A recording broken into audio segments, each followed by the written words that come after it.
All right, thank you, and welcome to the Transportation Commission meeting of April 18th.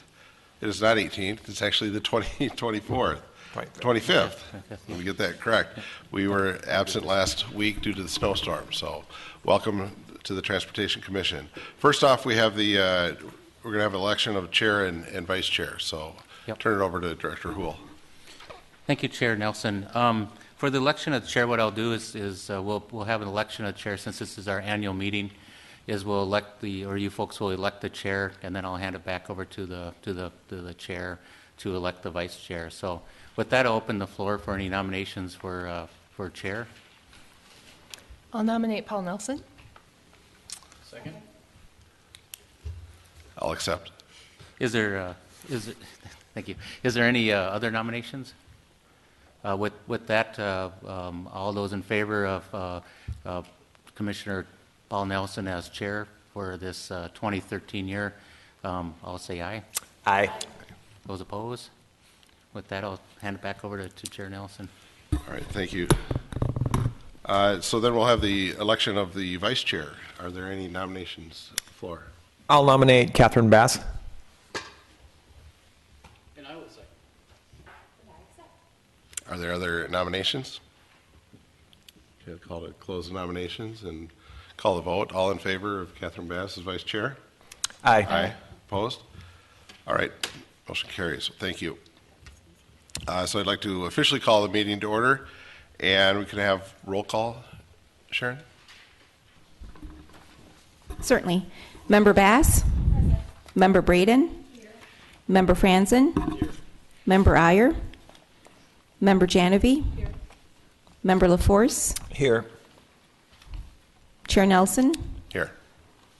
And Member Schreiger might be late or absent. We don't know for sure yet.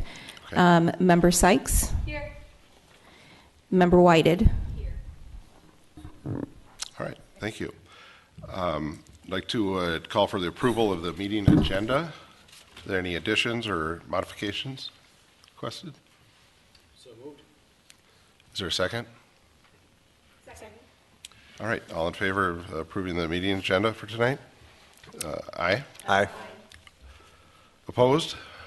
Motion carries. Thank you. I see we have a number of visitors out there this afternoon. I would encourage you to either come forward and just introduce yourself and tell us your name and your interest in the transportation area, or if you have any comments about transportation in Edina, or if you just want to stand where you are, that's fine. It would just be fun to hear about what and a little bit about what you're doing. You guys want to come up, or? Not everybody at once, but you can just stand up where you are. Just give us your name and the class you're here for. I'm Ken Creeder, and I'm here with my daughter for a class that she's in.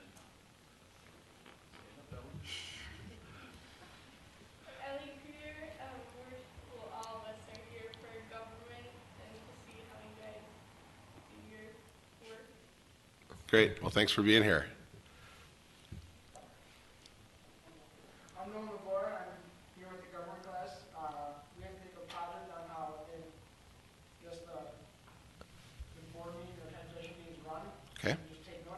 Great. I'm Joe Gregorio. I'm here for government as well. Doing the same thing as everyone else. I'm Michael Stubitz, and I'm with them as well. Government, taking notes on what you guys do. Okay, super. Can I ask a question? Yes. I'm just curious, did you all have the choice of which board or commission meeting you wanted to attend? Was there a particular reason you picked transportation, or was it just because it fit in your schedule? Okay, gotcha. It wasn't because we were the shortest one or anything like that. Okay. Well, thanks for being here. Thanks. And in a few minutes, we'll have a time for community comment. And if you have any questions or concerns about the transportation system in Edina, it'd be great to hear from you at that time too. So thanks again for being here. I would call for the approval of the minutes of the March 21st meeting, or if there's any comments or additions, corrections. I Commissioner Vanderbeek? have an edit. Oh, I'm yeah, sorry. Bass. Okay.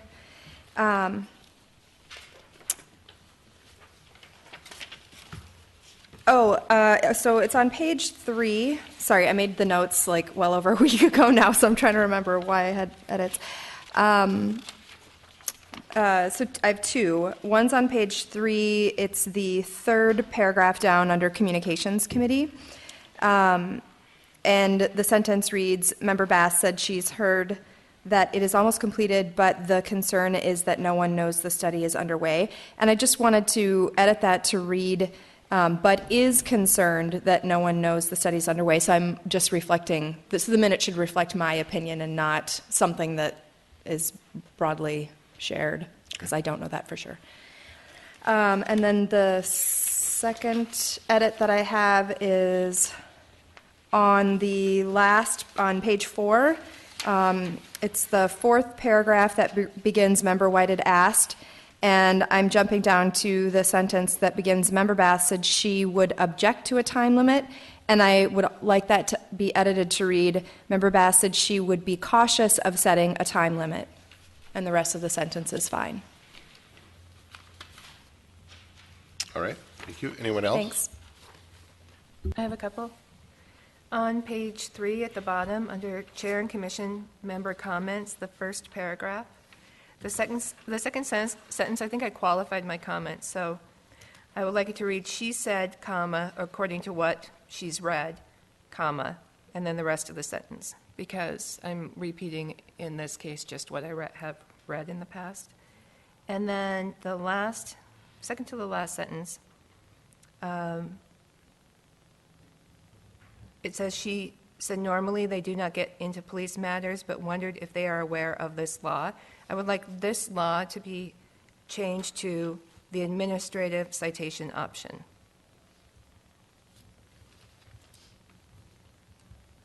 Okay. Any other corrections or comments, modifications?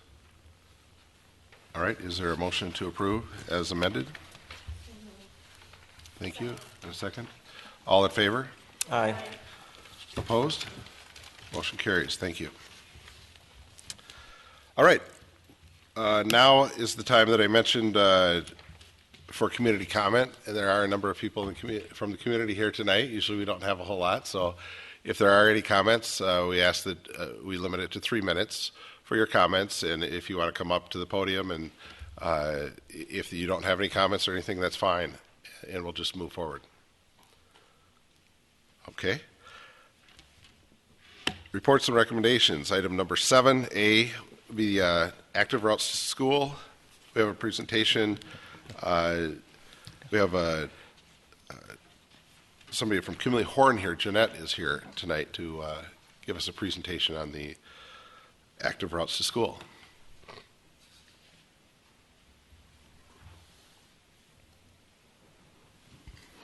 Thank you for inviting me to come and give an update on this project. I'm Jonette Kunow from Kimley Horn.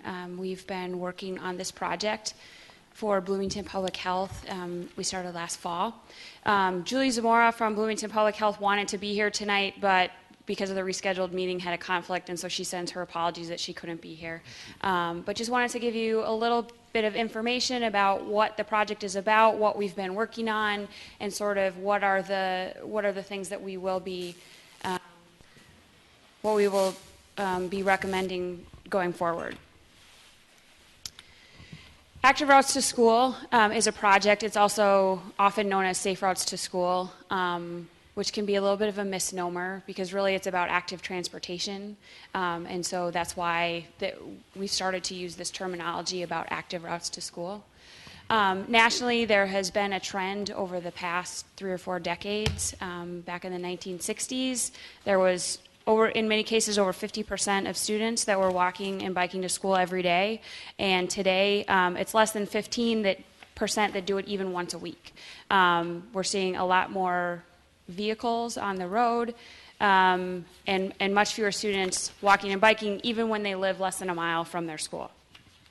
And so Active Routes to School is really about a few things: trying to encourage more students to walk and bike, trying to make it safer for them to do so, and to try and really make it part of an active lifestyle, that it really is a lifelong habit that we want students to learn. And some of the benefits of school age, of getting school age children involved, they're healthier.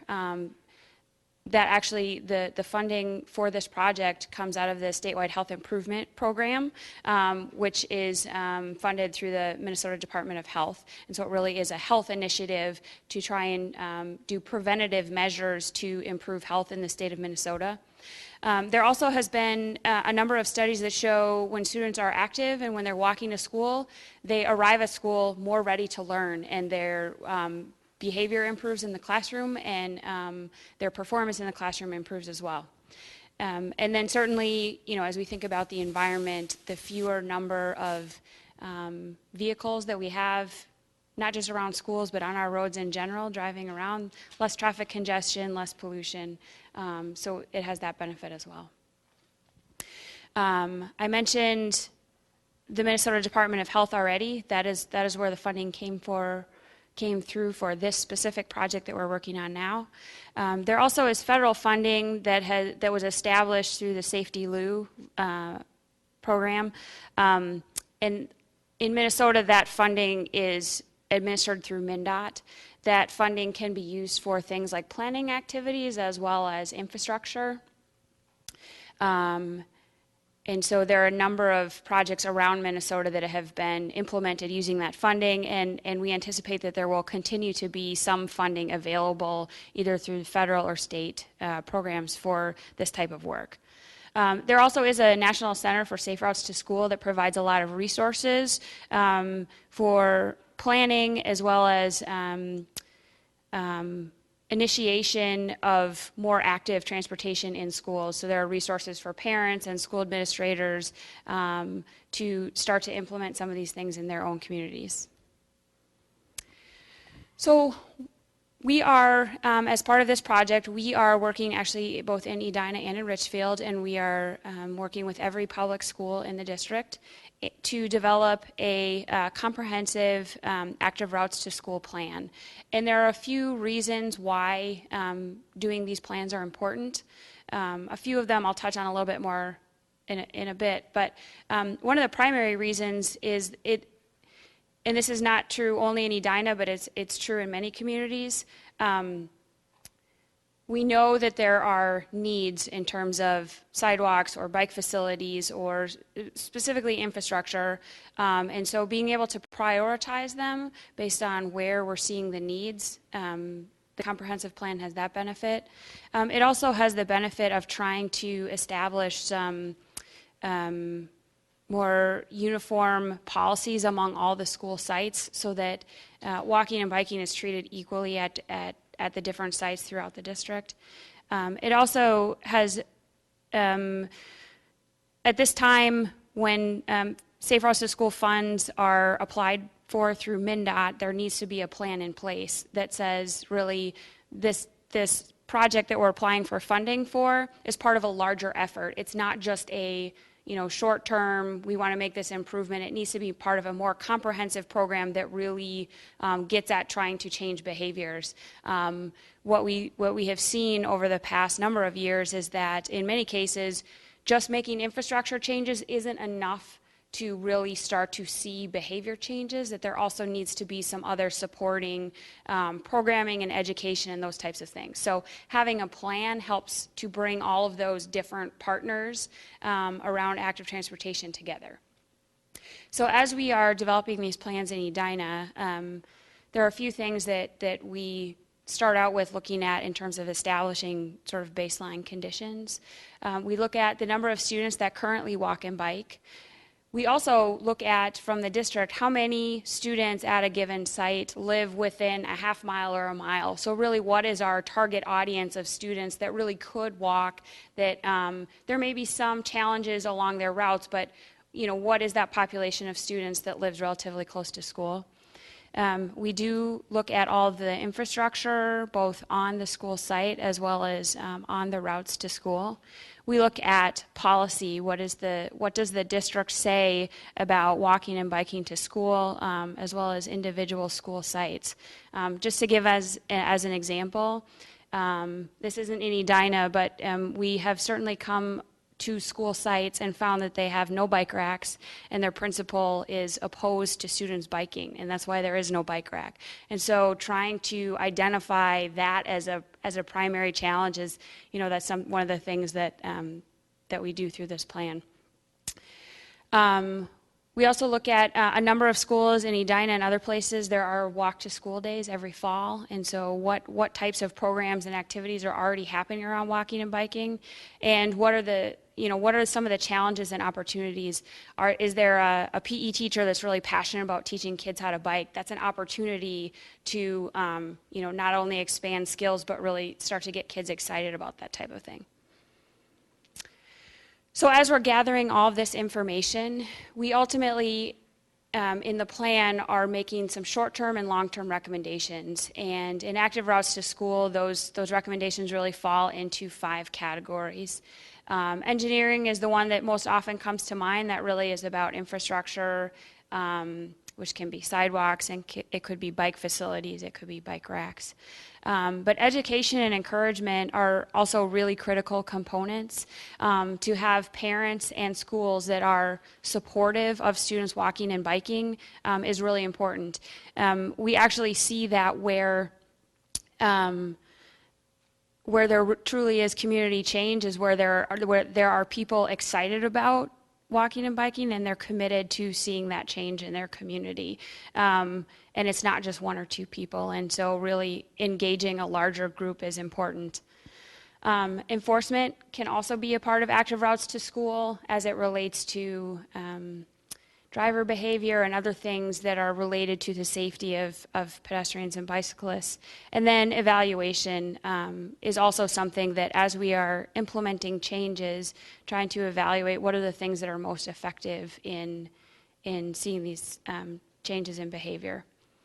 And then finally, one of the outcomes I mentioned of having a plan is that it makes a community or a school district eligible to apply for some of this funding, without which they would not be eligible to even apply in some cases. So the data gathering for our project has taken a couple of different forms. We do have in Edina, we have a work group that includes city staff, district staff, 2 members of this commission, and Bloomington Public Health staff, and we have had several meetings where we've been talking about the progress of the project, what are the data needs, what are the challenges, and how can we overcome them, how can we get the best information from the community and from the individual school sites to really end up with a plan that the schools can embrace and move forward with implementation. We have gathered a number of maps and data from both the city and the school district relative to where are their sidewalks today, where are the walk boundaries for the various schools, how many students live within those walk boundaries for each site. In the fall, we also go out and do site reviews during school arrival and dismissal at every school. So we went to 3 sites in the fall, and the remaining 6 we'll be doing this spring. Now that hopefully the snow is finally gone, we are looking to do those actually in the next couple of weeks. I've met with all of the principals in the district. Again, one of the ways that we want to make sure that we get buy-in from the individual schools is to really hear what their specific concerns are and make sure that we're not missing anything as we're looking through all of this information and doing our site reviews. What are the concerns at that specific site? The student tallies are something that is done both in the spring and the fall, and it is just more of, it's again trying to get a good handle on how many students are really walking and biking today. So it's just a quick, the classroom teacher in the morning usually in the first class of the day, just ask all the students, how did you arrive to school today? Did you walk? Raise your hand. Did somebody drop you off? Did you ride the bus? It's a snapshot in time, but it allows, it's a standardized form produced by National Center for Safe Routes to School. So there's data gathered actually nationwide, and it allows us to track these types of trends over time within an individual school and within a district. And then finally, a piece of the data gathering that we're just about to start on is a parent survey. This is a survey that has been put together by, again, the National Center for Safe Routes to School, so it's a survey that's widely used. And the purpose of the survey is really trying to get to attitudes about walking and biking. And so it has some questions that talk about, do you allow your student to walk or bike? If you don't, why not? Approximately how far do you live from school? Just some really key information that helps us to understand the decision-making process about what are some of those obstacles that we need to overcome in encouraging more students to walk or bike. And this is a survey, it's being implemented by Bloomington Public Health. It has been reviewed at the school district level and will be, I believe it will be online, but it will actually be sent out through the school district to all the parents in the district to, again, gather some good information about how parents in the community feel about walking and biking. One reason why this survey is really important, again, actually to apply for funding through MnDOT, that is one of the requirements, that there's a plan and that these surveys have already been done. So by doing it now, when funding opportunities come up, we don't have to go through that process again. So it's good information for the plan, and it really sets up the city and the district to be able to apply for funding in the future, that's already, that information is already there.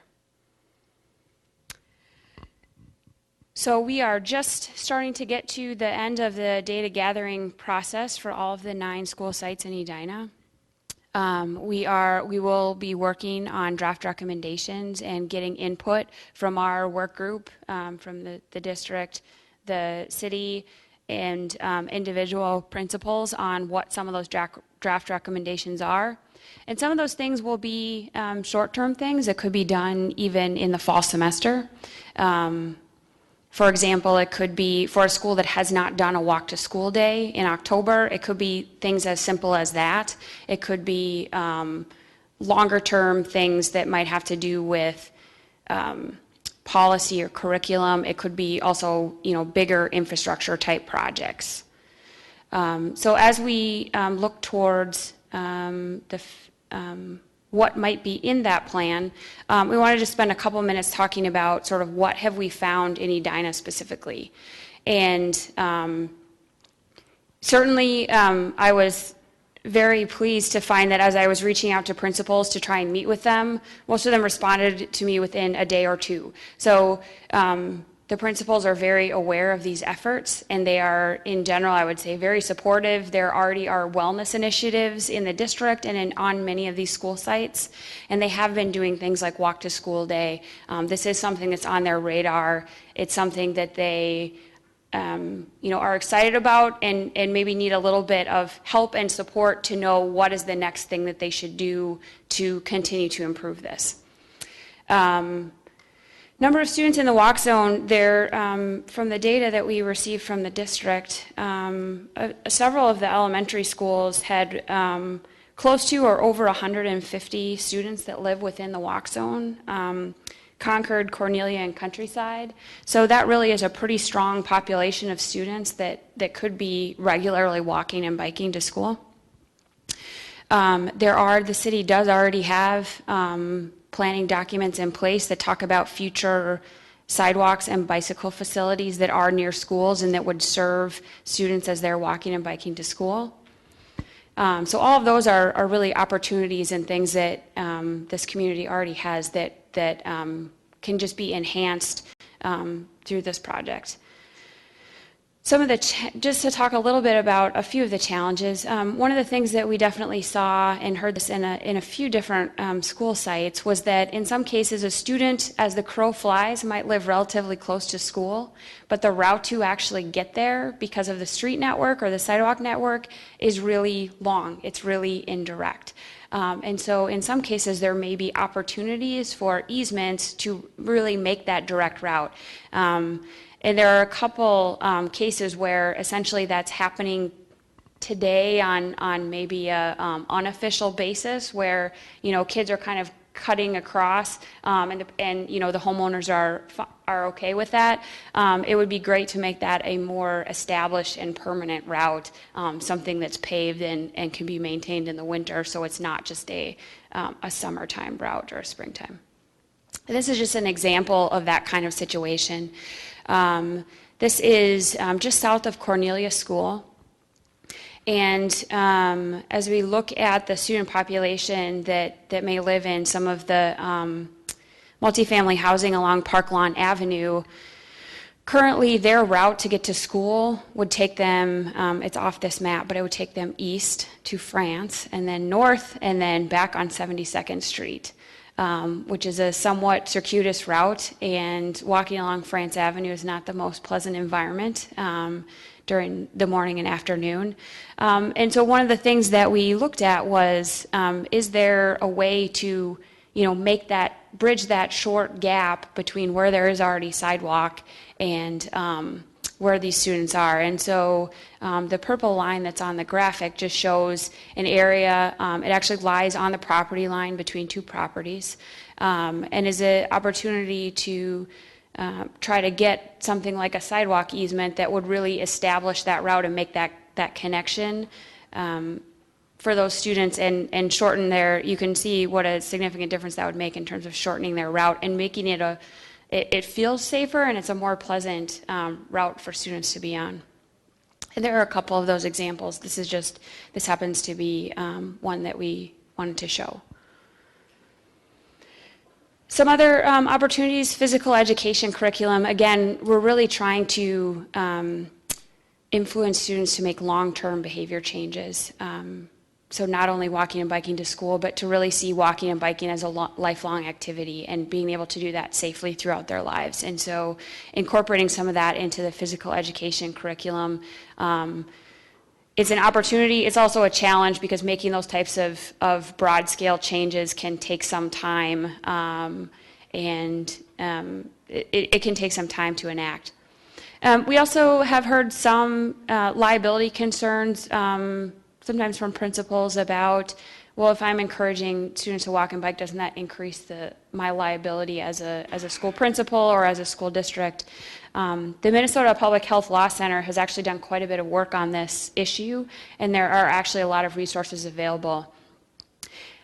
One of the things that they have tried to make very clear is that the school district actually does not take on, or the school itself does not take on, increased liability by encouraging walking and biking to school.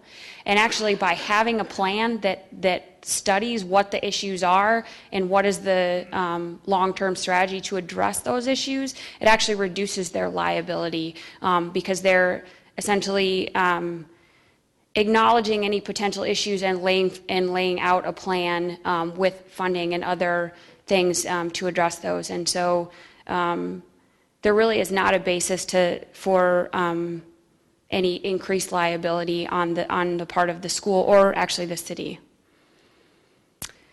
One other thing that we actually talked about in our last work group meeting was related to bicycling on sidewalks. And some communities prohibit bicycling on sidewalks, and others are silent on the issue, so it essentially is allowed. The National Highway Traffic Safety Administration, their guidance really suggests that children that are 10 years of age and younger don't have the bike handling capabilities or the judgment skills to really use on-road facilities, and the safer place for them to be is on the sidewalk, acknowledging that there are some conflicts at driveways and intersections and those points, but overall they are better served to be on the sidewalk. As a result, some of the jurisdictions that do prohibit biking on sidewalks, specifically in their ordinance will make exception for children based on age or the size of the bike. So just as an example, in New York City, their ordinance says no bicycling on sidewalks except by children under 12 years of age and bicycles smaller than 26-inch wheel diameter. So essentially, it's not an adult-sized bike, it's a smaller bike. They're not traveling at high rates of speed with children that are that young or on a smaller bike. So again, maybe just to recap sort of where we are and what will be happening in the next couple of months. The parent surveys we anticipate will be going out in May. I mentioned we'll be trying to wrap up our site reviews, our on-site reviews of each of the school sites in the next few weeks. We are working on the draft of the plan that will be reviewed by the work group and all of the principals that we've been meeting with, and looking towards finalizing, incorporating their comments, finalizing the plan for adoption by the city and the school board, hopefully in June. There actually is some SHIP funding available to make some short-term recommendations from the plans. It can be used for things like signing, bike racks, striping crosswalks, those types of things. So we are working with the city and Bloomington Public Health to identify what those things are that can easily be done and make sure that funding gets allocated appropriately.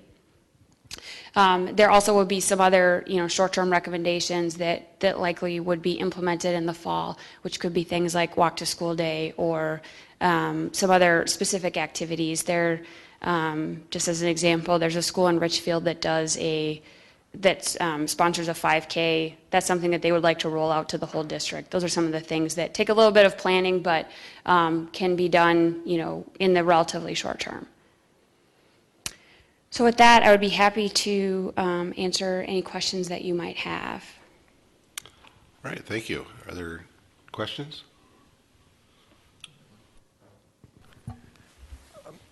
I'm curious. Has the research explained why there's been such a big shift over the last 40 years from what you said, 50% of the kids walking almost every day down to 15% walking only once a week? Is there an explanation for it that we know?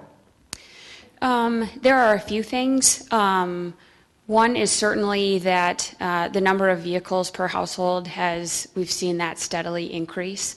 And the number of households with both parents working outside of the home has increased.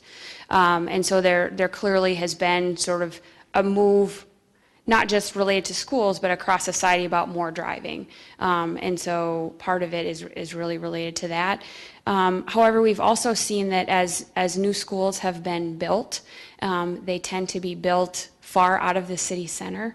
And so as communities are developing, the property that's most available and cost effective for the school district to acquire is in places where they are not in neighborhoods. And so the distances that in some cases students are traveling to school can be pretty great, or there just are, there are a number of schools that are on county highways. And so, as you think about elementary students trying to navigate their way to that school, it's a challenge. There isn't a grid street network, there aren't sidewalks, those types of things.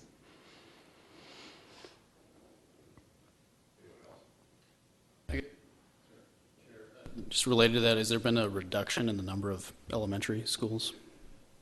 Has that come up at all in terms of the consolidation issue? I guess I'm not aware of that specific. We have seen that in this area that there have been a fewer number of larger elementary schools. I guess I'm not sure how much that plays into the issue, but it certainly could. Okay, thank you. You mentioned you need to have this plan in place in order to acquire the funding from SHIP or other sources. Is there an update that's required annually or anything of this plan, or once the plan is done, is it good for a number of years? Or? There currently is no required update schedule. Certainly, there have been a number of communities that started developing plans 5 years ago that are now sort of in the process of trying to do some updates, but they are not required. Are you planning on meeting with students at any time to actually work with them and see reasons that they aren't walking or ways that it could improve? Because I know, like, for example, I'm on the student council at the high school, and we do sponsor a fun run, a 5K in the winter. But, like, there's other options and reasons why high schoolers aren't walking as opposed to, like, elementary school students. So you planning on getting any feedback from student groups at any time? We don't have current plans to reach out to the student populations, but that is something certainly that we'd be willing to do as part of this effort, or even as part of a follow-up effort. We do certainly see that elementary and even to some degree middle schools have different influencing factors about how and why students get to school. I have a question about that in particular. Is that something that you think the student council, for example, would be interested in hearing, like, some version of this presentation?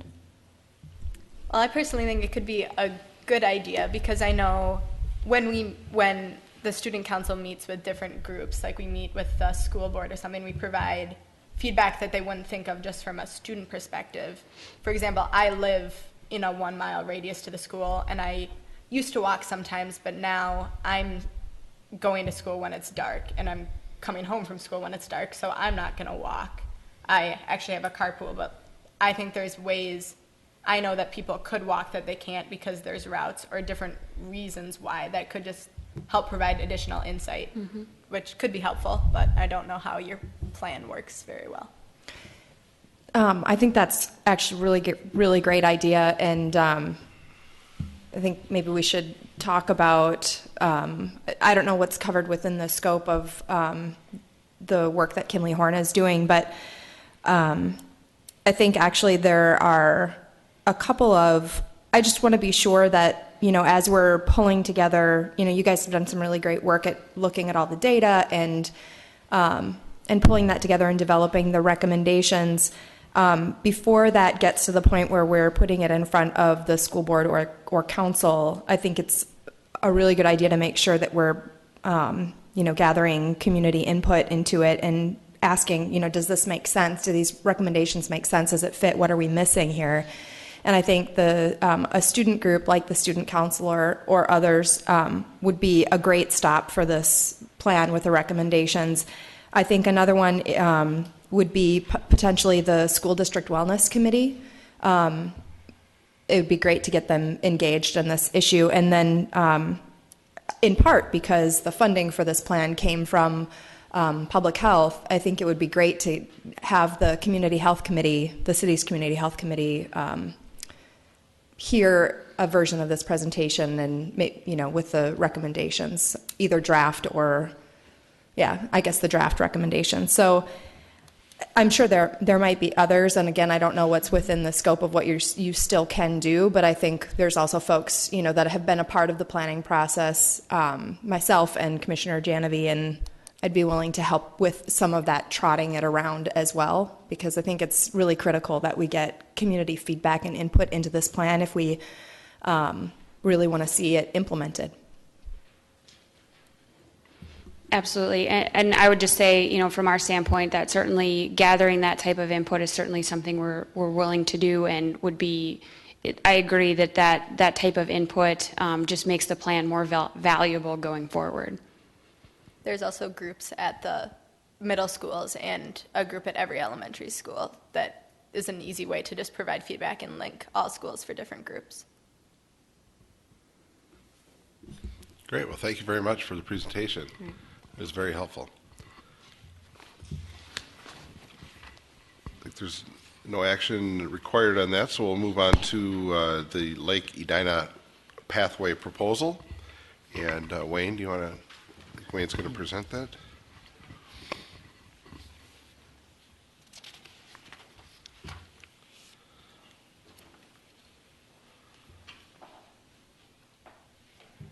Thank you, Chair Nelson. Tonight I've been asked by a member of the commission to put on the agenda the Lake Edina pathway.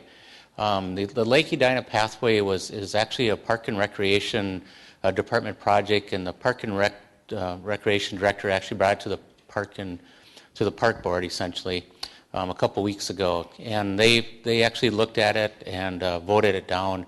But it's going before the City Council on May 7th for a public hearing. And so what I wanted to do was show you where this was at. I included, actually we mailed out, after our meeting was postponed last week, a packet that the Park and Recreation Department had put together on the project. So I'm hoping that everybody received that in the mail. Let's see some. I can give you my copy if you wish. But the actual what the pathway alignment is, if it starts over on Park Lawn, it's very similar to what Jonette was saying on the plan that Jonette was looking at. Actually, if you see the little arrow here, she showed a sidewalk that went from Park Lawn to Oak Lawn's cul-de-sac. This one actually is a pathway that would run from Park Lawn to the cul-de-sac on Kellogg Avenue, which is this. Here's Kellogg Avenue's cul-de-sac, and here's Park Lawn. So this would be the alignment. It'd be on the north side of the golf course, and there's actually what they referred to as Lake Edina Park. And I apologize for the graphics here, but it's this undeveloped area here that's considered Lake Edina Park. So this is the alignment of the pathway, and I really didn't have a robust presentation for you, but I just wanted to show you the alignment and let you have a discussion at the commission level on it. So with that, I'll try to answer any questions that you may have of me. If not, I'll let you guys have a good discussion on it. Yeah, well, thanks, Wayne. Right off, what were the reasons for the denial from the? What I've heard from Director Khatri is that some of the comments were that it wasn't needs to be studied further. The future of Frederick's Golf Course is that they're doing a master plan or a master study of that to see what will happen to Frederick's Golf Course in the future. There's also was some talk about, I believe, a play structure that would go potentially up in the area of the Lake Edina Park. So how would this all kind of fit together? So they weren't really quite, as far as I understand, wasn't certain that if this was the right alignment at this time or not. I'm not sure if I didn't actually watch the actual video itself. I haven't seen the minutes. Is there a fence or barrier between this Lake Edina Park and the golf course, Frederick's Golf Course? There is. There's a chain link, like a 4-foot chain link fence that exists today between Frederick's Golf Course and the park to the north. So I was the one who asked that this be put on our agenda. We discussed it 2 weeks ago at BETF, and there's a park board member there, and she went over the discussion. And this path is on in the comprehensive plan as part of a primary bike route. So it's already in the comprehensive plan. It also is in the CIP for 2013 to be built. And so, I've been aware of this path, for quite a while. And it was always, in my mind, it was always a transportation path. It served had a transportation purpose, not only for the school kids, and as Jonette pointed out, there might be room for a sidewalk between, in that easement that she showed in her graphic, but this would be, I think, a normal park pathway, like 10 feet wide, right? That's correct. And yes. so there's a letter in the packet from a resident who shows what the value of this path would be for an adult, somebody who goes a lot from the South Cornelia neighborhood over to Centennial Lakes or Byerly's or Whole Foods or something. And So it's not only for school kids, it's also for the neighborhood as a way to connect these two neighborhoods that are not connected.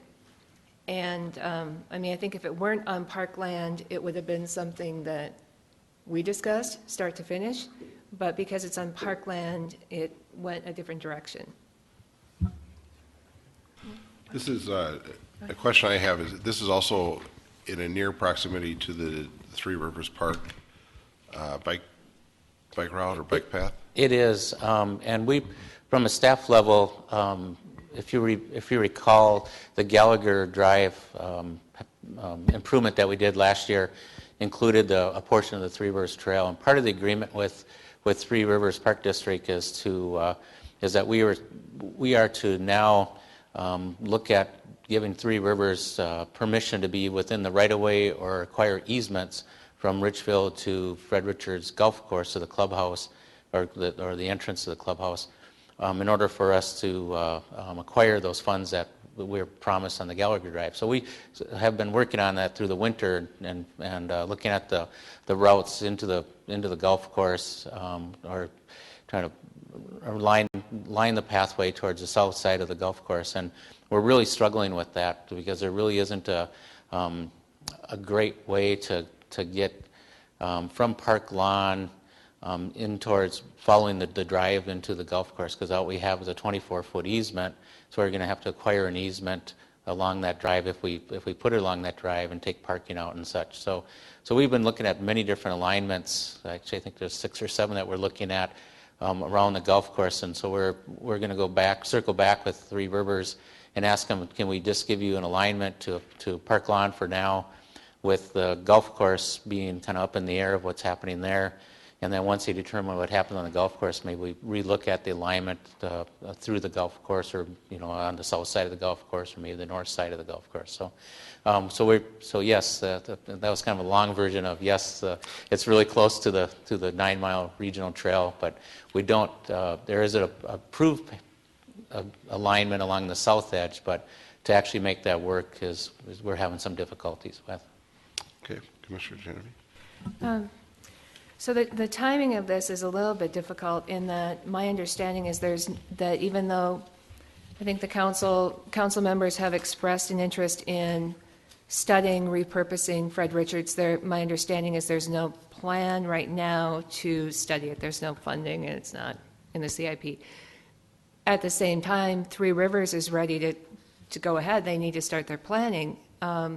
So the timing of this isn't quite perfect, but regardless, this trail, if the 9 Mile Creek Regional Trail ran across the north edge of Fred Richards, I don't remember that those residents were part of the discussion, so that might be a process to have before that alignment is assumed. And if it did run along the north side, it could intersect with this trail.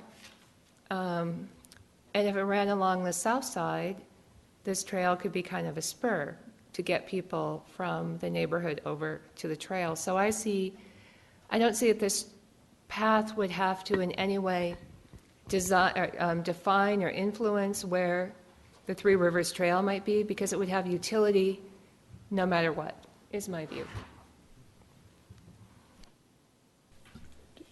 I have a question, Chair. Go ahead. The actual parkland, is that usable land or is that wetland? This is a kind of a really unique area. When they rebuilt Fred Richards Golf Course, they actually excavated out about 6 to 8 feet, put down a fabric, and then put lightweight fill into it, because there's a lot of peat below Fred Richards Golf Course. So it's really kind of a really unstable land for the most part. So parts of it, this part where actually the trail is aligned through would not be considered a wetland, but there is wetlands on Fred Richards Golf Course itself. But it's not very solid property, solid ground. I guess just I would agree that it doesn't, no matter how that trail is routed through the golf course, I don't see how this particular segment wouldn't be useful in the long run. So. the dimensions are a little hard to read. What would the dimensions, the width of the path be, and is it designed for bicycles and pedestrians? The width of the path, I believe, is 10 feet wide, and as I understand it, would be designed for both pedestrians and bicycles. With that given, I personally haven't had a lot of contact with the design of this, and looking at the design, as I would be recommending to flatten out some of those curves so cyclists wouldn't be cutting the corners and things like that. Commissioner Bass?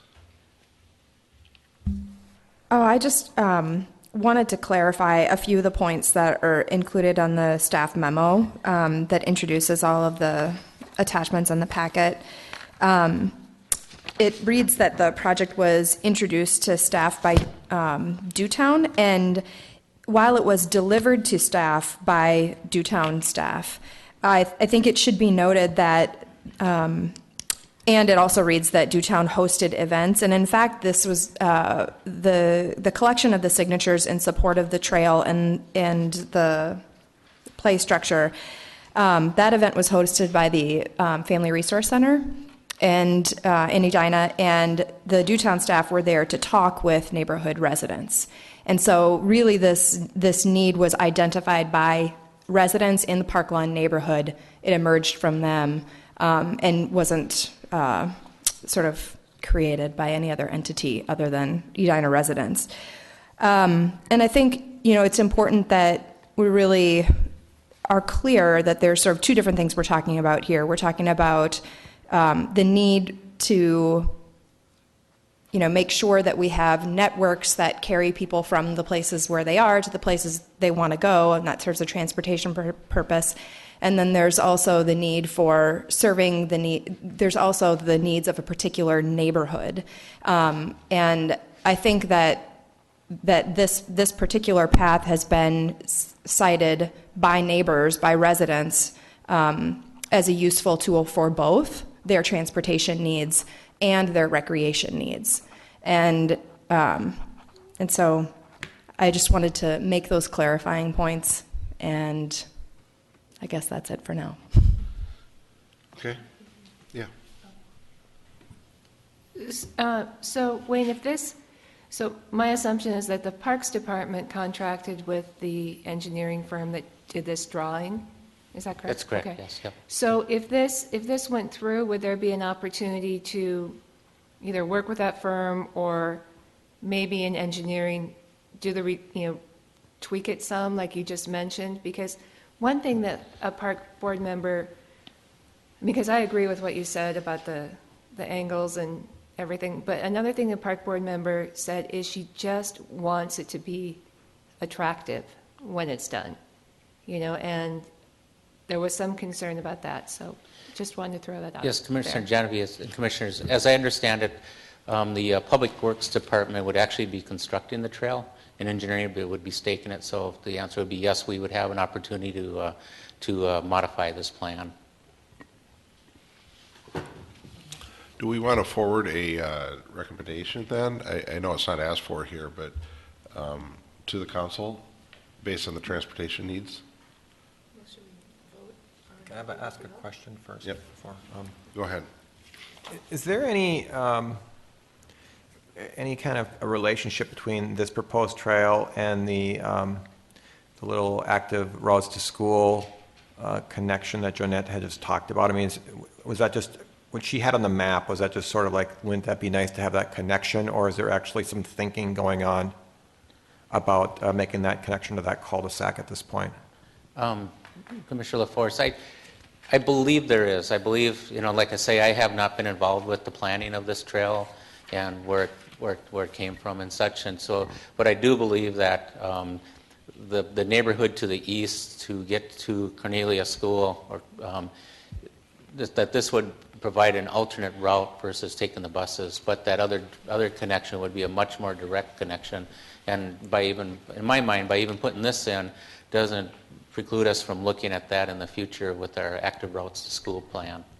Yeah, I mean, I can see a clear and probably different purpose for each of those little segments. I mean, I think the first one she talked about really is probably a more direct route to the school, if that's what you're doing, but this whole neighborhood to the west, if they want to sort of, head east or back, the trail, this trail that we're proposing right here, seems like a much better alternative. That's the one thing that, if you recall, when we went through our Lake Edina public processes, that we had a number of people that actually were requesting to provide some connection to get over to France Avenue, to Centennial Lakes, Whole Foods, Byerly's, those areas, without having to go down 72nd Street and then up to Hazelton or back down to Gallagher. So this would provide that a more direct connection. Well, and I mean, just as I remember when I first moved to Edina, we lived in the Cedars, and it was, we wanted to walk in this neighborhood, and it was always frustrating just to figure out, well, how exactly do we get back? It's so long ago, I hardly remember how we did it. I think we got back there, but I think a lot of times it meant going out on France and then circling around to get to the neighborhood, which seemed really like I just wanted to walk out of the back of the apartments and walk into the neighborhood, and there was some sort of barrier, and it didn't work. So I think if we can find ways to make these little short connections, that really does create quite a nice benefit for the whole neighborhood.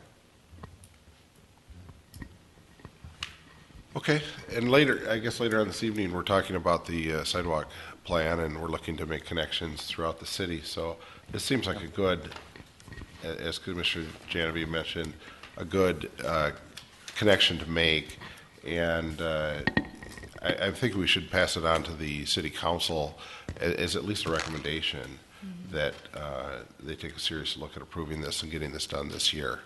So would there be a motion to that effect, or? Can I ask a question? Do we want to do an advisory communication? Because if we do, then we have to vote on that also. And I would volunteer to write that if a couple of people want to volunteer to. I think we should do an advisory communication, and I'd be happy to review it. Thank you. I'd review it as well. Okay. So with that, I would move to support the Lake Edina Park path, and do an advisory communication expressing that support and the reasons stated here tonight. I'll second the motion. All right, any other comments? All in favor? Aye. Opposed? All right, motion carries. Thank you. Thanks for offering to do that. And thank you, Director Roll. We'll move on to 7C, the Traffic Safety Committee report of April 3rd. Wayne, is there anything there you want to talk about? Chair Nelson, Commissioners, the only thing I want to point out is number 4 in Section D. If you look through that, and then when I get to my staff comments, this actually plays really nicely, and we didn't ask for this individual solicitation, but he actually asked us to look at 72nd Street and France Avenue and try to make that a little safer. So we actually have a solution as part of the Byerly's redevelopment that addresses that. So okay. This next month we do have more items on the agenda for our Traffic Safety Committee, and as the weather finally is getting nice here, so you'll probably see a lot more coming through. So. All right, thank you. On to 7D, updates and student member. I don't have anything. Okay, thank you. The Bike Edina Task Force, March 13th, 2013 minutes were provided. Commissioner Genevieve, any comments? The bike rodeo is at Cornelia School this Saturday, the 27th, from 10 to noon. It's primarily for elementary school kids, but certainly middle schoolers are welcome, and parents are welcome to come and learn too. And they are still looking for volunteers, so if people here would like to volunteer, let me know, and I'll pass that on. That's all. All right, thank you. The Living Streets Working Group update. I guess the update is that we're continuing to meet. We're meeting again next Monday would be our next meeting. And any further updates that you have? No, I didn't have that on my calendar. So thank you for saying it. Anything you have, Wayne? Okay. The number 4, the Transportation Options Working Group. The only update is that I revised the advisory communication. I had Catherine Bass and Tom LaForce make his comments, and we have forwarded it on to Wayne. So it'll take the next step to the city council, I believe, on May 7th. Is that accurate? That's correct, yes. All right. Yep. That was all. Great, well, nice work on that, getting that through. The Communications Committee, Commissioner LaForce? We have no updates. All right. And that's been the rest of the updates. Moving on to correspondence and petitions, number 8. There was none in the None, packet this time. still none. Yep. Okay, a week later, still none. Okay, Right. Except for the one that went with Lake Edina. right. That's correct, yeah. The, okay, number 9, Chair and Commission member comments. I guess this will just start at the end and move down. If you have nothing, just say nothing or pass, and we'll move along. Pass. Pass. Pass for now. I have a question about, on whatever it was, Sunday, I saw on France Avenue the sign saying, expect big delays. And I thought, well, is that our project that we were talking about in terms of the crosswalks? But it's not, is it? It isn't. So I'm like, I didn't know there was not, this is a surprise to me. So what is this project? And did we know about it? I don't think we did. Well, we learned a few weeks ago about it, but it's a concrete rehab. Remember the concrete rehab that the county did a year ago, where they're actually finishing it? We all thought that they had finished it, packed up and went away. But they're back at it for about 3 weeks. And then MnDOT actually has their 494 project that they're doing also down at the south end of it. So my comment then, once I sort of figured out that that was probably not the project I thought it was, and the sign says expect major delays. What's the sign going to read when the sidewalk crossings start? And in terms of timing, I mean, is it going to be, they're going to get done with their project and about that time's when the first crossing at 66 starts or something? I'm just trying to get a sense of the delay factor on France Avenue throughout the summer. What are we looking at? We anticipate that the project that the city is doing is not going to have as much delay as what they're having, because they're kind of all over the pavement doing little fixes here and there, and then there's a curing time with the concrete when they repair the concrete. So our delays with our project is just pretty much on the east side of the roadway, except for at the 3 major intersections. They'll be on the 4 quadrants and in the medians. We anticipate that ours will probably start early July to get it through the bidding process, and we still haven't had the actual thumbs up from the state. And I'll give a little quick update on my comments on our project. But so we anticipate that there'll probably be a little bit of a hiatus in there of maybe 3 weeks or so when the county's done, and then when we start up again. And like I say, I'll talk a little bit more about our project and my comments in a little bit here. Okay, I've got one more. On Wooddale Avenue, I'm wondering what the communication's been around the change. So we had all the communication about, whether it was working, not working. We were talking about it, and now we're restriping. And I'm not really I haven't really seen that much yet about, why exactly did we do that? So there's kind of mixed messages flying around town, I think, about, well, it was a failure or it wasn't a failure. It's dangerous. I mean, what's going on with that right now? Well, we did send out a letter 2 weeks ago after the city council chose the option that they did, just to let the residents adjacent to Wooddale Avenue know that they chose that option, and actually sent them a real simplified graphic of what that's going to be changed to. We have not sent out communications on the whys of that'll be forthcoming. We are actually exploring the different options of trying to get the stripes off of the roadway. So yesterday we actually had Highway Technologies out there for about an hour testing a pressure wash system to take the striping off, because if you recall, when we restriped 70th Street and Antrim, we used a grinding system, even down Valley View Road, and we've had a lot of complaints about that. What I call ghost lines are still on the roadway itself. So we're trying to explore what's the best way to get those stripes off. I think in this case, we did some pressure washing, and it does leave a little bit of a ghost of where the line was, but in this case, I think that's probably not the end of the world, because we're not moving lines over like we did on 70th and Antrim.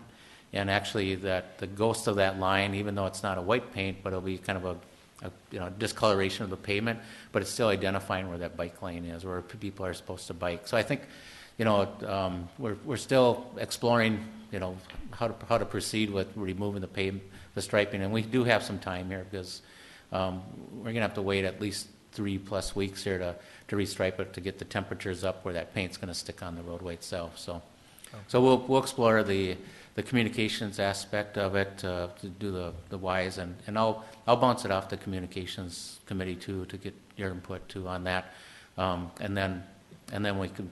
What I'd like to do is try to get that to go out about the same time, or just prior to us redoing the actual striping, so we can explain what's happening and when it's happening. Well, So, and I mean, we have another striping system going down. I mean, I think we need to be thinking about how do we educate the public on that just as much as before. I'm thinking, advisory lanes were probably the thing that was most confusing to people, because they didn't really understand that, and they're probably will be more comfortable with a dedicated bike lane, but maybe not. I mean, I see people driving in dedicated bike lanes. So we were telling them, you can go ahead and drive in the advisory lanes, but now, you got to know you don't drive in a dedicated bike lane. Right. And so having some of that, educational communication, I think is going to be pretty important here as well. Sure. Yep, we can do that. Sure. When you sent out the correspondence to the people who live along the street, did you get any feedback? I didn't get any feedback. I don't know if I don't believe staff got any feedback on it. Okay. Yep.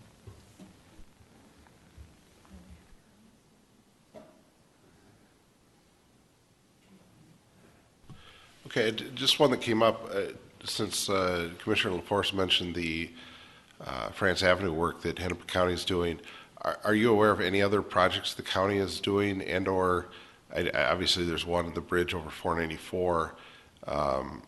Any updates on that particular project? And I believe Penn Avenue is out of the city, but there is some work being done on York Xerxes Avenue as well. Are there other projects that the community might be interested in knowing the timeframes on? I apologize. I don't have an update on the Xerxes Avenue Bridge that MnDOT is performing down there. I could get that back to you for the next meeting. The city of Minneapolis and Hennepin County is actually are reconstructing Penn Avenue from north of the crosstown, and why am I telling you about that? Because the next step in July, August is that they'll be closing down the Penn Avenue Bridge to redeck the Penn Avenue Bridge. So they to update basically the Penn Avenue Bridge. So what that was going to do is either going to push the traffic towards Edina to utilize Xerxes and possibly France Avenue, or it's going to push part of it over to Lindale. So part of my updates here is to talk a little bit about the Xerxes Avenue and what we're doing with the county and Minneapolis and ourselves to not really prepare for that, but actually to make that a safer roadway itself. As far as the France Avenue reconditioning project they're working on right now, do you have any idea what the delineation line is for that, or are they all the way up and down France Avenue again? As I understand, it's all the way up and down France Avenue again. Okay. Yep. I have no other comments. Commissioner Braden? Okay. Yes. Just thought of something. Sorry, I lied on my pass. I just wanted to urge folks who are watching. Earlier tonight, we received the presentation about the Active Routes to School plan, and our consultant Jonette mentioned that there is going to be a parent survey that's going to go out delivered through the district communication channels, the school district communication channels, and I just really want to urge residents who receive that through the school district to please complete that survey. It's really, really important that we get input from parents on that plan. And I'm also wondering, Director Hool, if there is, if you could speak with our communications staff here at the city to help promote the completion of that survey through city communications channels. You know, the link is going to be publicly available, so to the degree that we can direct people to it, you know, if they miss it through district communications, then maybe they'll pick it up through city communications. So Sure. I think it could be really helpful to get it from multiple directions. Yep, we can do that. Okay, we have one more comment. Oh, I had passed temporarily. Just, we were talking about county roads, and that made me remember Vernon. Do we know what's happening with Vernon this summer yet? Vernon Avenue is scheduled for a mill and overlay in September, October. Actually, I'm going out to the county, Medina, on Tuesday to sit down with them and go through the potential bike plan with them on Vernon Avenue. So at our next meeting, I'll have an update on where we're at with that. So we've actually drew up a bike plan just to show them, because they were a little hesitant about putting a bike facility on Vernon Avenue. So I thought, well, let's just have our staff give them an idea of how it could fit in there, because there's so much room in the long stretches in between the intersections. There's a lot of room, but when you get to the intersection of the turn lanes, that's where we run out of room for dedicated bike facilities. So we're going to sit down and go through that and how we can, you know, handle the intersections with the bike facilities, and so we hopefully can get it striped and signed for a bike facility. Okay, thank you. On to number 10, then staff comments. And Wayne, you have a number of items to go over.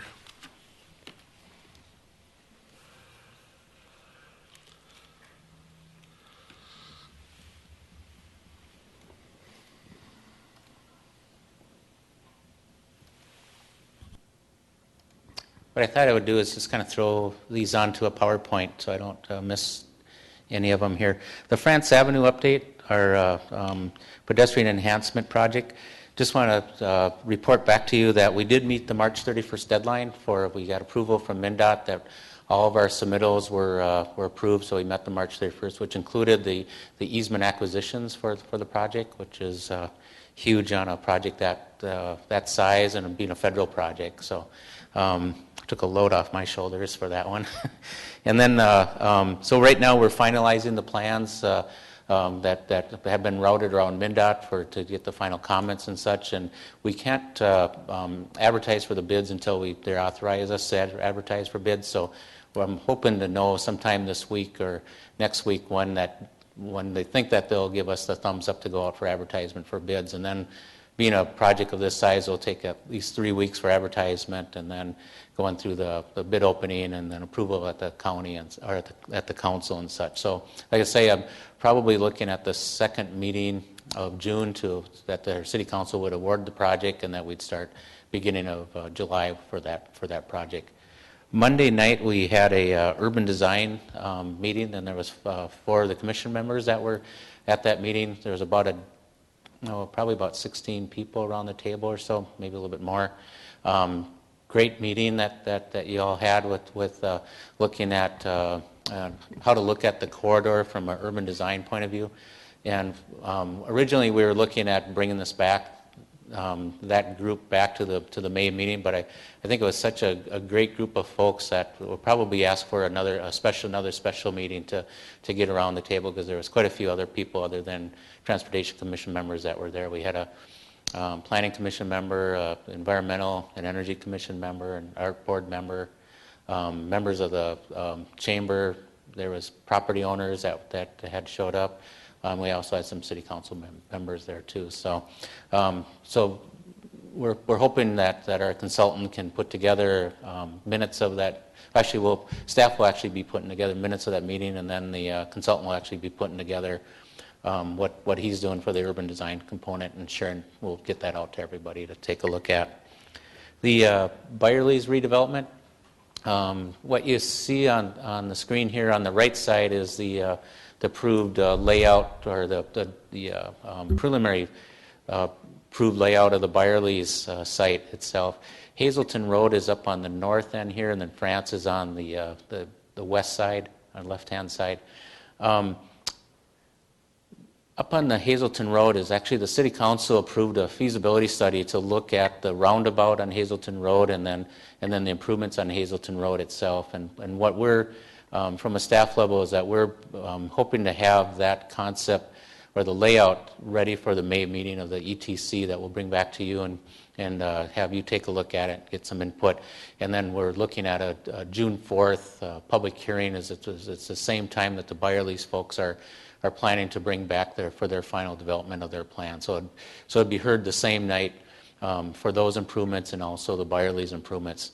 Part of the conditions of the preliminary approval is that Byerly's has to provide a right-in, right-out off of France, which is right between, there's a Macy's home store to the south. So to provide a right-in, right-out there. We've been actually working with the county for some time on this right-in, right-out, because typically they typically never approve additional access points on their county roadways. So this one is really kind of critical that we do it correctly with in their eyes and such. So part of their right-in, right-out is that, and with 72nd Street here, they don't want people to be cutting across traffic and then maneuvering over to 72nd or making U-turns to go south. So originally, you can see on this original plan, we actually had a median just right out on the right-in, right-out to prevent that. Then as we started looking at it, the point of that median was actually becoming too far north, so people would really be cutting over if they're going to make a U-turn at Hazelton to go south. So we re-looked at this intersection here, and this was the only one on France Avenue that you had a full intersection along France Avenue. Most of them are right-in, right-outs along France Avenue. There's no other roadways that you actually have a left turn or right or left out of those areas. So we took a look at this and feel that we can close off the eastbound and northbound movement.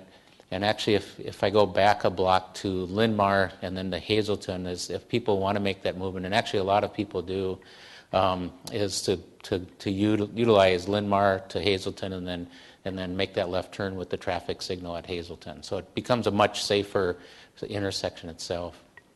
So that's what we're looking at and proceeding with into the final design with the Byerly's folks. We're also on the promenade that actually has the bike system and the walkway system, is that we're working with URS to develop this water feature and then basically finish off the west side of the promenade at the same time. So lots of items happening in this area here as far as redevelopment goes. Yep. This slide? Or do I have Yes, to wait yep, till no, the go okay. ahead, yep. I'm just concerned about the parking. It's more retail into a condensed area with so much retail. I'm just wondering, what are the number of parking spots for the Byerly's versus what it is now? And then I'm looking at there's other two retails there, if that's going to be enough parking for them. As far as I know, the actual store size itself is reducing down in size, and they're overparked right now, as I understand it. So the numbers and the planning department actually looks at those types of numbers. As far as I know, that they do meet the parking requirements for a store that size, and as far as the retail goes, they also meet that. Keep in mind that there's actually for the residential properties here, there's actually underground parking, so it goes down a couple levels below all these buildings. So that's one thing that you're not seeing is the parking for the residential homes or apartments. Any other questions on this one? Then the next one here is the pedestrian plan update. We kind of give you a quick update on our transportation planner. We're probably probably about a month and a half out of pulling a transportation planner in-house here. So we're still going through the interview process.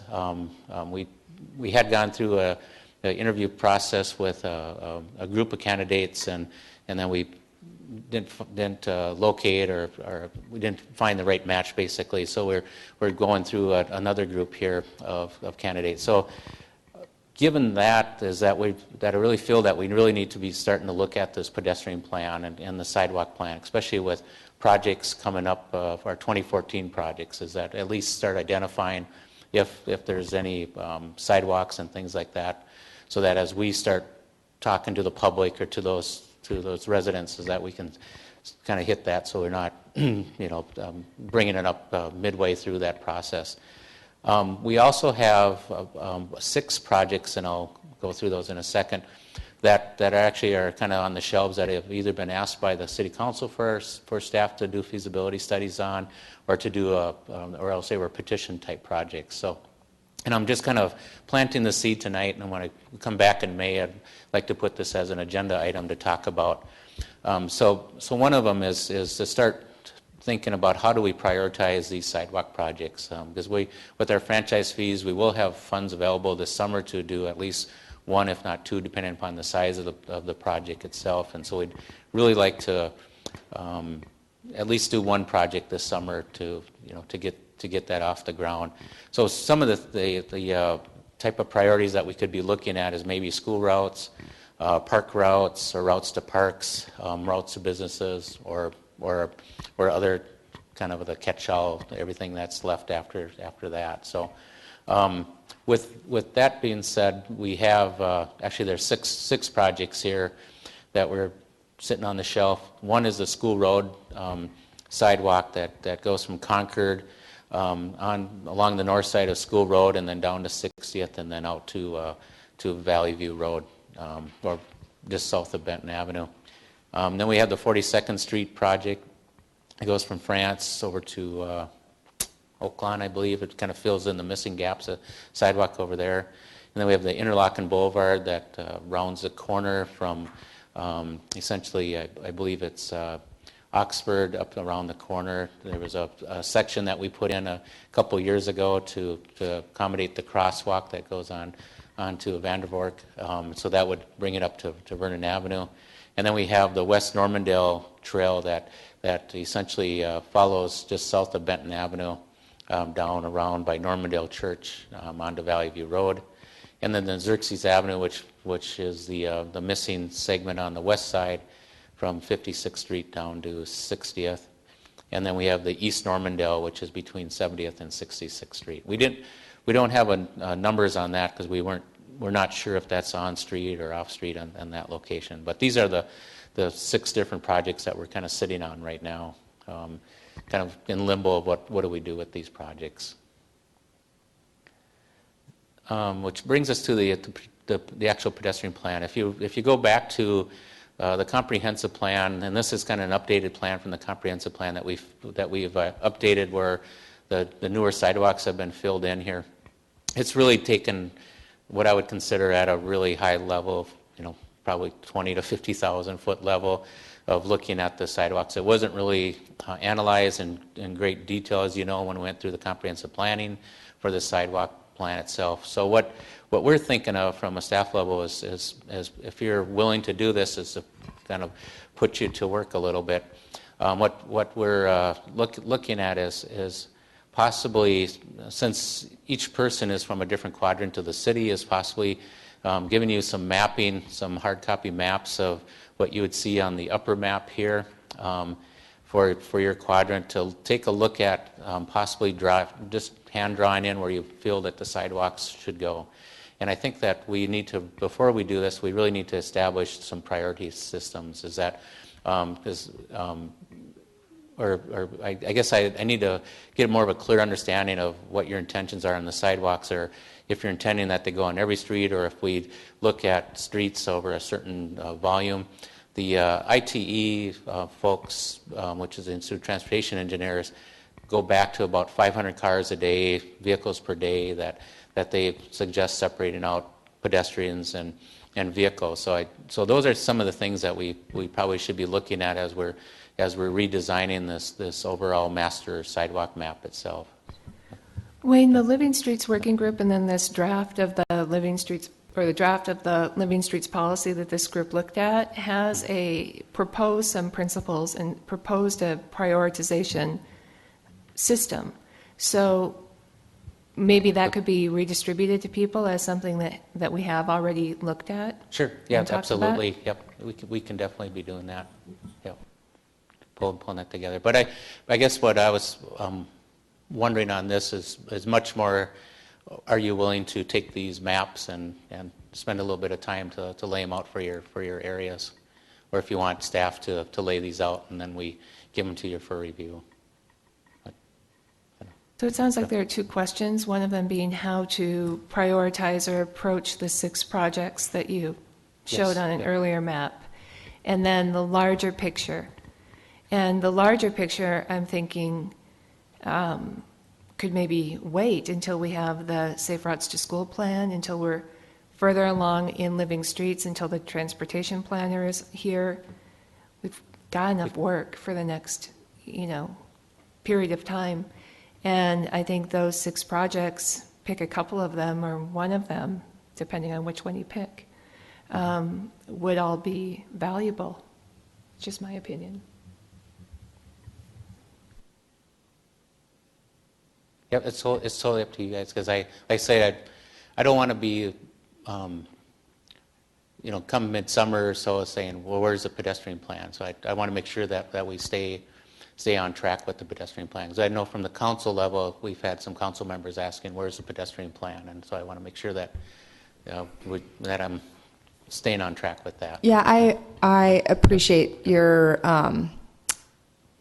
being really open about the delay, and I think it's important to acknowledge that. And I think I'm with Commissioner Janovy on this. I think it's really important for us as we move toward developing that plan that we really think carefully about what we want the public process to be, and that it's informed by, lots of residents of the quadrants of these cities, and not just, those of us sitting on the Transportation Commission. So it'd be my preference to wait and really work with that planner on an open and engaging public process.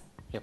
And this would be something that I wouldn't expect you guys to mark up and then it'd be a done deal. That would be the first step before we bring it out to the public to look at that. But yeah, we can definitely wait till we have the planner on board and go from there with that. Yep. But I do think we could talk about the 6 projects that you mentioned, and I know which one I'm voting for, but that's because it's a block from my house. Yes. But that was actually a joke. I think that we could look at those again and see with the budget that is expected, how much money is expected to be available. And then with like a sidewalk on Xerxes, I'd have a question about, could the county cost share? Would they? We could always ask. What Yeah. I've been asking on the France Avenue, I've gotten nowhere on France Avenue with sharing, doing some cost sharing. All right. Okay, great. Xerxes Avenue, kind of a nice segue to Xerxes. Staff has, myself and the mayor actually has met with the residents on Xerxes Avenue, along with the Public Works Director and Commissioner Callison's aide has met with the residents out there a few weeks ago, and what the concern is that Xerxes Avenue is actually a 2-lane roadway from 60th, actually all along Xerxes Avenue, but people are traveling as a 3-lane roadway, one direction going north and two lanes going south. And actually, the southerly direction is actually a parking lane that people are traveling in, making it kind of a right turn lane and a bypass lane, especially when you get down to the crosstown, which makes it really a dangerous situation. So the county actually last fall had restriped it, put the parking lane line in going southbound, and then had identified where it tapered off right down by the crosstown highway. They painted it too late in the fall, and as soon as the temperature turned, the paint kind of flaked off. So what they agreed to do is essentially what you're seeing right now is 3 barricades that are placed in the parking lanes. We'll be having some additional signage, some variable message signs out there instructing drivers not to drive in the parking lane. And then as soon as the weather gets warmer, is that they'll restripe the parking lane. And actually, they're going to stripe out some bump outs at the intersections at 60th, 61st Street, and then down by the crosstown, and actually not only restripe those bump outs, but put some traffic control delineators in those bump outs. And then the city here is I'm going to coordinate with the county and Minneapolis and ourselves to do a traffic study starting at Heritage Drive and then at the crosstown and then up to a little bit past 60th Street to do some vehicle counts and such, because if you recall, the Penn Avenue Bridge is going to be redecked this summer. The Xerxes Avenue Bridge will be redecked in 2014. So it'd be really, in my mind, it'd be nice to identify the lane markings on going over the bridge and see if this is an opportunity to kind of rejuggle the lanes to make this a safer intersection itself. So I'll be coordinating that in the next week or so, and you'll probably see some people taking some counts out there probably in the next 2 to 3 weeks or so, because we want to get that before too much work is being done on Penn that we're going to see people migrating potentially over to Xerxes Avenue. And then the other item is additional enforcement of people using those parking lanes. Courtney has something too, but very often when I've been on that stretch of Xerxes, by Heritage, just south of Crosstown, am I thinking in the right place? Yes, yeah. I'll see pedestrians crossing, mid-block, and it's kind of scary. Not to complicate things for anybody, but would there be a chance to do some video counting for pedestrians and also for bike counts? Yep, absolutely. I mean, that's the one thing that we want to be looking at too, is bike facilities across the bridge, pedestrian facilities, just to see what we can accommodate on that bridge. They're looking at what the redecking is actually able to cantilever out 1 to 2 feet on either side. So we're going to gain a little bit of width, but not a lot of width on it. But what do we do with that extra width on that? And if we could reduce the lanes, can we accommodate cyclists and those? The Hennepin County actually has Xerxes Avenue as their on their bike plan as a route on their bike plan. If you recall, when we restriped France Avenue, they didn't have that on their bike plan, so they weren't going to put in a bike facilities. But Xerxes they do. So I'm using that, saying maybe we should be looking at a bike facility on that route. We don't have it to the south yet, but this would be the first step to look at it to the north. But yeah, part of the transportation study, and I haven't received any proposals on that yet for that little bit of counting and videoing, but we'll definitely be including that on that also. Yep. My question was, did you just do the vehicle counts on weekdays? Because the vehicle count triples every single Saturday and Sunday at that intersection. Yep, we'll do it probably a week and a half or 2 weeks for the counting of it. Yep.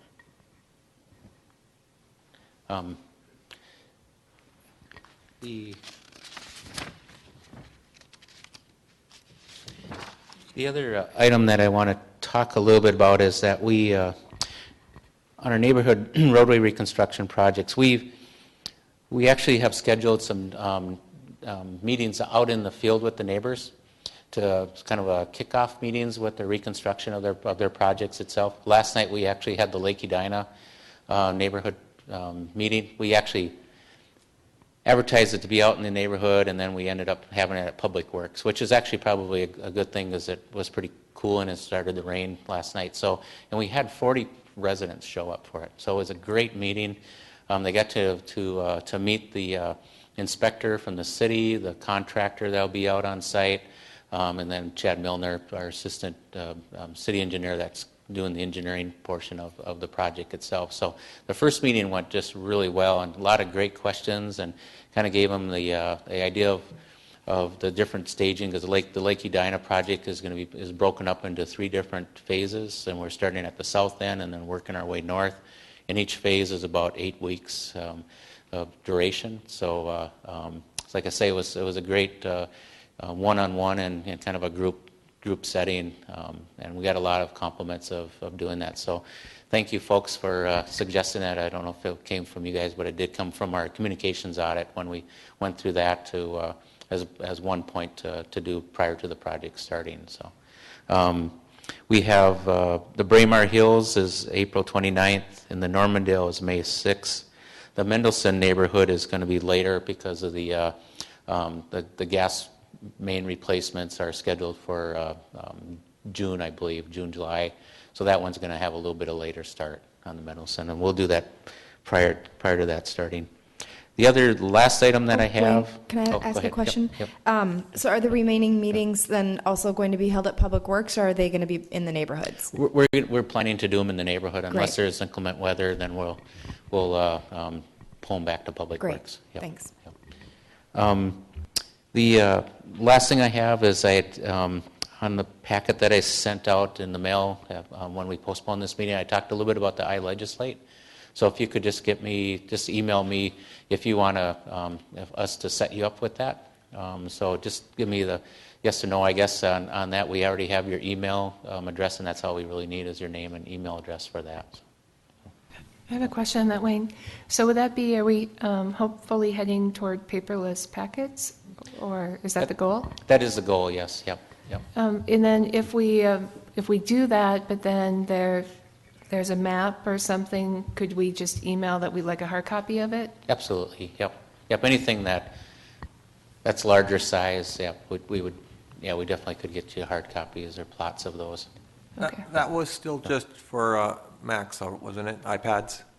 That's right. Yeah. For right now, it is. I'm not sure which direction they're heading for folks that don't have. For us non-Apple people? Yep. Okay.